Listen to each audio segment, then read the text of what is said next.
Welcome to Power Wheel, your weekly power sector program from the Transmission Company of Nigeria, TCN. Here are the headlines. Federal government accelerating intervention projects to increase electricity supply, Minister. Experts brainstorm on the need for robust electricity grid in Nigeria. Why Nigeria needs more investments in power distribution, TCN MD. We bring you all these reports and more as we hope to make your time an exciting one. I am Chinwenwa Anyao, and this is Power Wheel.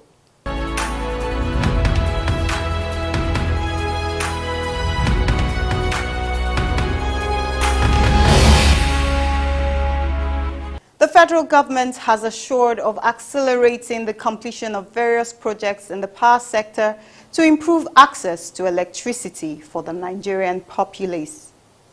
The Minister of Power, Engineer Saleh Mamman, gave this assurance at the opening ceremony of the International Conference on Energy, Power Systems Operations and Planning, ICEP-SOP 2020 in Abuja. The three-day conference was hosted by the Nigerian Electricity Regulatory Commission, NEC, and co-hosted by the Transmission Company of Nigeria, TCN, and other agencies. The Howard University and the National Science Foundation, both of the United States, also provided support for the conference. Engineer Mamman, who spoke on the theme, Empowering Microgrids with Smart Grid Attributes, a case study of the United States of America and Africa, said implementation of the projects will be done in line with the electrification roadmap that stipulates some focal areas, especially on infrastructure alignment. Another key focus area of the federal government is the ensuring energy security through the diversification of the generation sources and creation of the economically viable base load in the country's generation portfolio.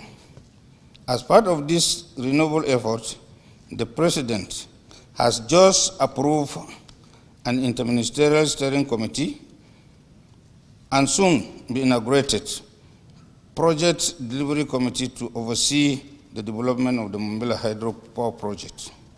The aim is to fast-track approval, resolve bottleneck, achieve timely delivery, and also have a post-communication framework to ensure full commercial operation of delivery, after delivery. The minister, while emphasizing on increased energy access, said the ministry was focusing on increasing electricity access by partnering with private sector developers. The Nigerian government believes that exploring this space is where they stand to make the biggest impact in terms of energy access, such as the strategy for us is to carefully blend and top-down approach, that is grid extension, with a bottom-up approach, that is distribution of grid system.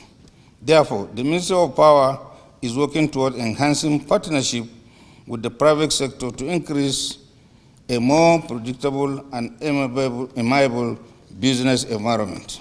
Chairman of the Nigerian Electricity Regulatory Commission, NEC, Professor James Momo, said the conference was to provide the required environment to explore innovative regulatory approaches in promoting efficient and competitive electricity supply service delivery.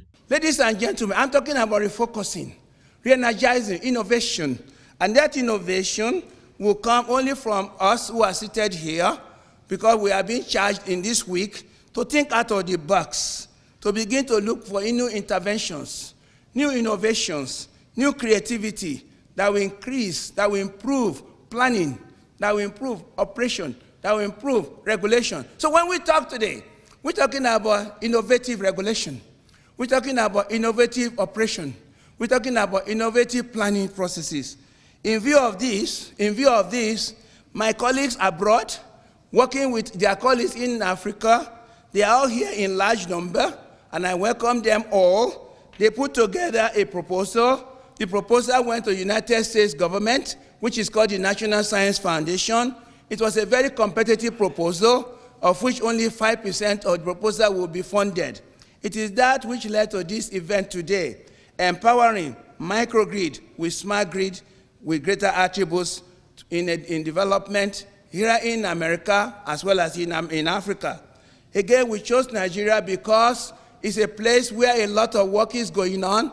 People are looking for answers to the problem of inadequacy of power. So Nigeria becomes this choice of a place to go. In his keynote address, the chairman, House of Representatives Committee on Power, Honorable Magaji Dao Ali, said the development of mini-grids will take off pressures from the operators on the main national power grid. As Nigeria battles to generate, transmit, and distribute electric power, the country has serious challenges reaching most of our rural areas where most of the population lives. The issue of mini-grid development has become very crucial in addressing the power supply to the remote areas of our country. The development of mini-grid in Nigeria, as well as most of other developing nations, will take off the pressure from the operators of the main grid. Having realized that the development of the mini-grid is essential to providing the performance of power sector, it becomes important and holistically to look at the mini-grid development vis-a-vis the merits, demerits, the cost, technical complexities, its connectivity to the main grid, as well as the roles of NEC in providing regulations. At a panel session during the opening session, the Director General of the Energy Commission of Nigeria, TCN, Professor Jidere Bala, whose agency also co-hosted the conference, said Nigeria has vast energy resources that must be harnessed to produce more electricity. With respect to electricity, unfortunately, the demand at the present has outgrown supply. Access is about 60%. That's access, and I believe we all are aware what we mean by access now in this country is connections, while availability is actually far lower than that. Because demand outweighs the supply basically from the trade, and the trade we all are aware is the cheapest supply of electricity. People have turned into alternatives, and that is where the mini-grid comes in as an alternative. The Commissioner for Engineering, Performance and Monitoring at NEC, Professor Frank Okafor, who moderated the session, assured that NEC was ready to support drivers of mini-grid power projects, as he referred to the mini-grid regulation, which the Commission has made and can be accessed on its website. It is really expected that the private sector and some level of government who wants to be involved should define these, I would say, courses of action. If you look at your state, if you look at a place, a village or whatever, and you think you can set up a mini-grid, NEC is very, very willing to talk to you. Experts in the power sector have brainstormed on the need for collaborations by industry players to build robust and redundant infrastructure that would translate to reliable electricity for the Nigerian electricity supply industry, NESI. The expertise views were harnessed at the panel session titled Electricity Power Collaborations for Sustainable Development and Nigerian Electricity Supply Industry, NESI, held during the second day of the International Conference on Energy, Power Systems Operations and Planning, ICEP SOP 2020 in Abuja. The session was chaired by the head independent system operator ISO at the Transmission Company of Nigeria TCN, Engineer Mamman Lawal. The third presenter, or the second in this case, Engineer Jonathan Okoroko.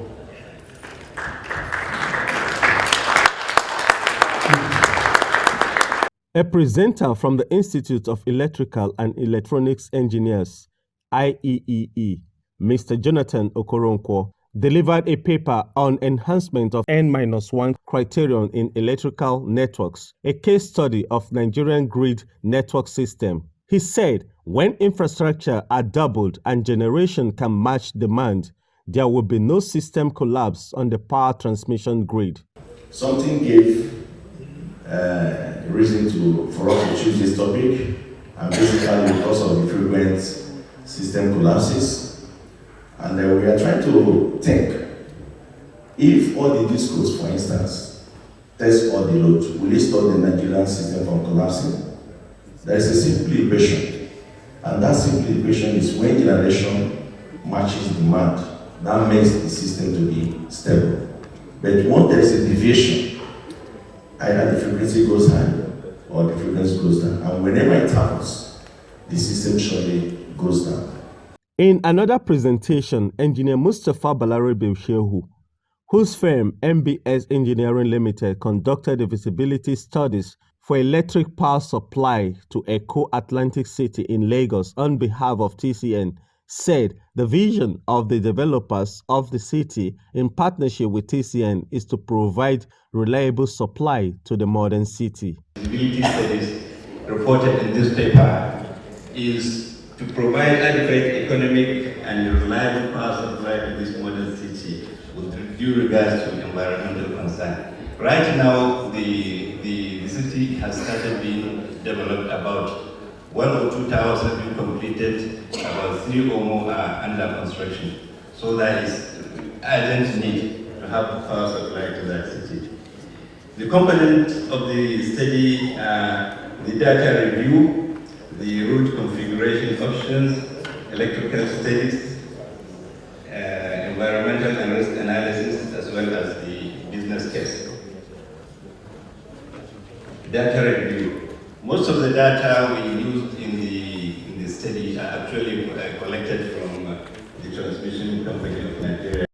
And these are some of the data, existing and future transmission network models in PSSE format for 2020.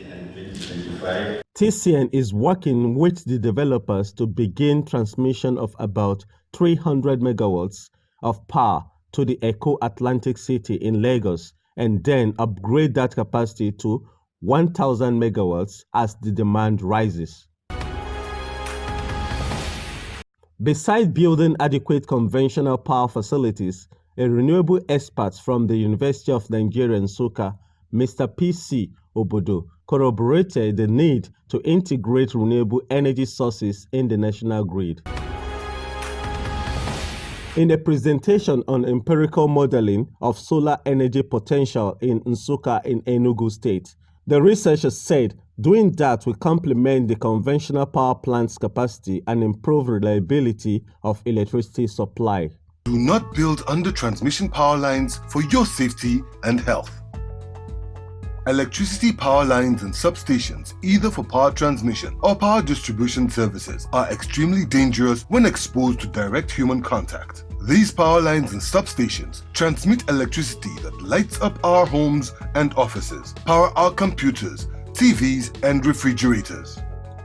On the other hand, the same electricity when exposed is extremely dangerous. It can shock, electrocute, and kill anyone on its way.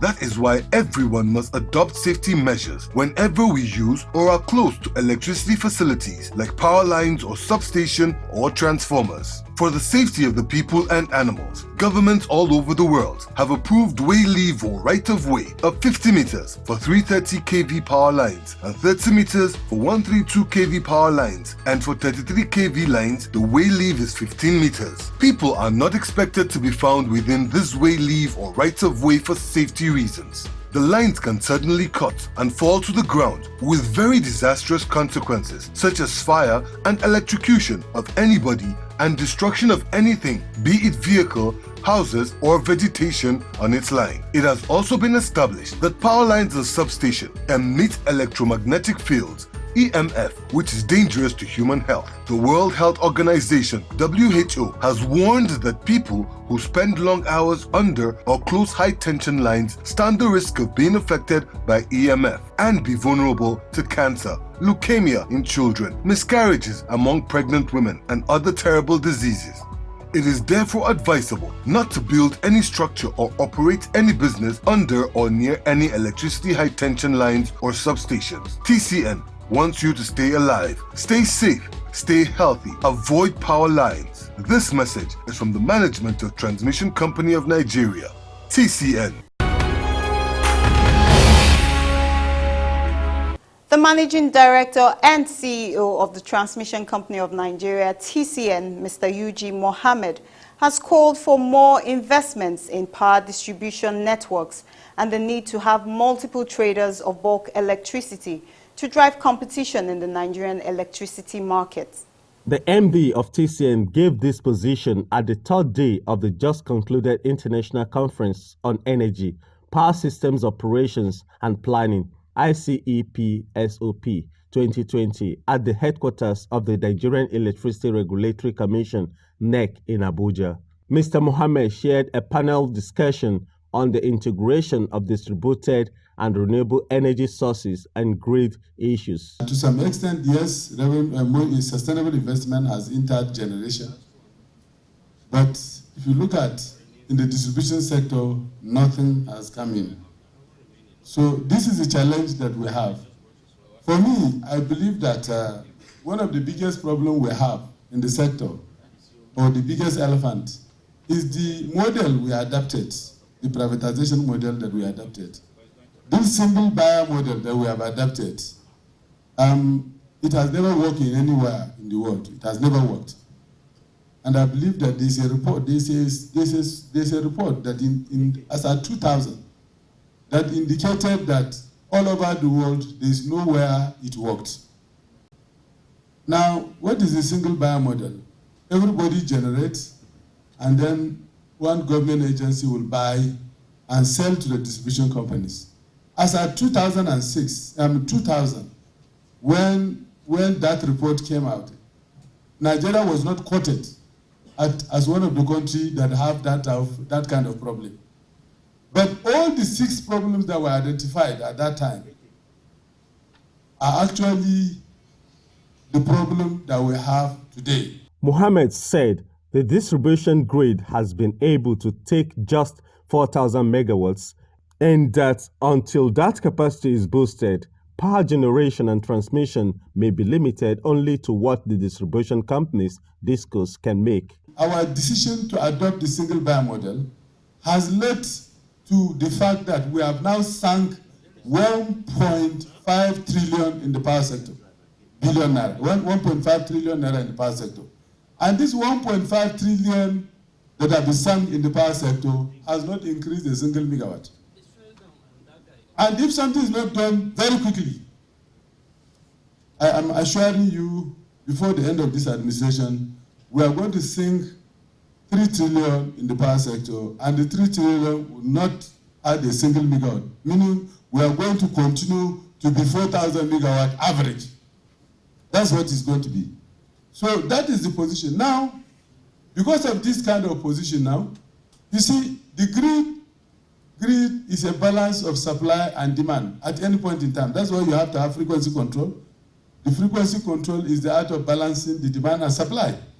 Now, whatever the capacity of your transmission, whatever the capacity of your generation, you can only generate what is demanded. A renewable energy technology expert from the University of Jos, Mr. Olorutimi Awodiji, made case for power systems dispatch with integrated wind power during the discussion. In a paper presentation, Awodiji said energy mix using renewable sources will boost energy security.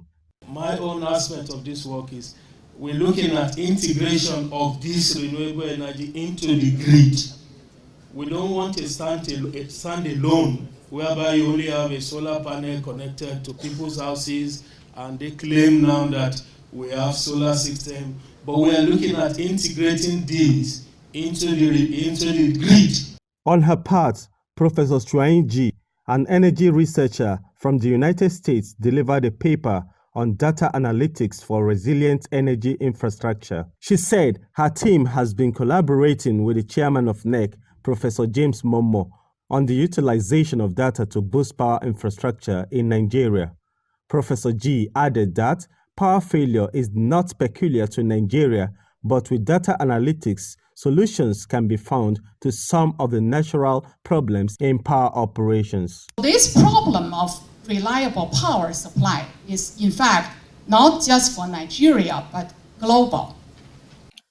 In a presentation on developing smart grid and harnessing data for national development, the head of Department Computer Engineering at the Federal University of Technology, Akure, Dr. Folashade Dahunsi, said with electricity the country can have a better economic growth. She added that the sector will need to tap on data to plan for power expansion. Data is actually the oil of now. It's only with data that we can make informed decisions. So we are developing a low-cost and intelligent approach to broad-scale distribution, load monitoring, analysis in Nigeria's residential and commercial buildings, using both intrusive and non-intrusive methods. So we're trying to see what are the people really consuming. We need to monitor, we need to know what's happening. And we'll be covering the geopolitical zones in the country, and we need industry-academia partnership within the NEC to help us talk to the people so that they can open up their houses. The distribution companies, we need to talk to them so that they can allow us access to actually take up this monitoring. Smart grid is definitely the way forward for Nigeria, but then we need to start now. Chairman of NEC, Professor James Momo, in a presentation on the overview of cyber security for cyber physical power system, said that he had worked with the team of experts from the United States to collaborate on solving big problems in the power sector. He highlighted contemporary measures to protect power systems from cyber attacks. If you are going to involve in this, I just submit quickly here that we need to develop different research work in modeling all the devices that make up the microgrid. Also, worry about the control and communication aspect, and of course, be informed how different parts could be attacked and how to prevent the attack, how to detect the attack and prevent the attack. The Minister of State Power, Mr. Godi J.D. Agwa, who attended the evening session of the event to declare the conference closed, commended the team of experts and power sector professionals for the numerous collaborations targeted at improving the Nigerian power sector. I'm also delighted to see the enthusiastic participation of educational institutions in conferences and exhibition by the young engineers and students. This is a step in the right direction as the involvement of the young generation presents hope for a brighter future in homegrown technology innovations that will address the challenges of the sector. Distinguished ladies and gentlemen, considering all that has transpired in this forum in the last 3 days, I can confidently say that Nigeria is fully prepared to take advantage of scientific advances in the provision of clean, affordable, and sustainable power to the country. We're bringing you more reports in the Power Flash segment. Please don't go away.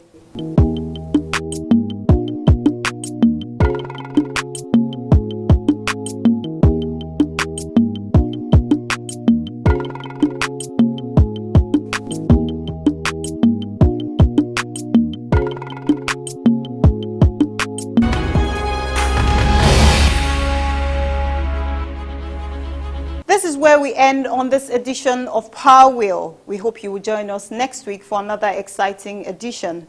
This episode and the previous ones are available on our YouTube channel. You can also interact with us on these other platforms as we strive to serve you better. I am Chinwenwa Anyao. See you next time.